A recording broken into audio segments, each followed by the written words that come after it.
৫.৫ বছর পর দেশে ফিরলেন আমার দেশ পত্রিকার সম্পাদক মাহমুদুর রহমান। বিমানবন্দর থেকে বেরিয়ে মাহমুদুর রহমান বলেন, আমার লড়াই ছিল বুদ্ধিবৃত্তির লড়াই, আমার লড়াই ছিল কালচারের লড়াই। শুক্রবার সকাল ৯টা ২০ মিনিটে কাতার এয়ারলাইন্সের ফ্লাইটে তুরস্ক থেকে ঢাকা বিমানবন্দরে পৌঁছেন তিনি।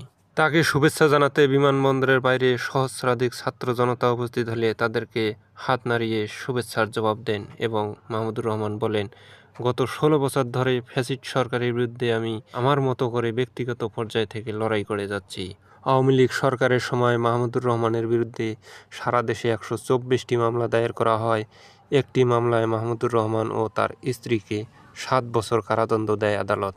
প্রথম দফায় ২০১০ সালের জুন মাসে এবং দ্বিতীয় দফায় ২০১৩ সালের এপ্রিলে তাকে গ্রেপ্তার করে পুলিশ এবং তার সম্পাদিত আমার দেশ পত্রিকাও বন্ধ করে দেয়া হয়।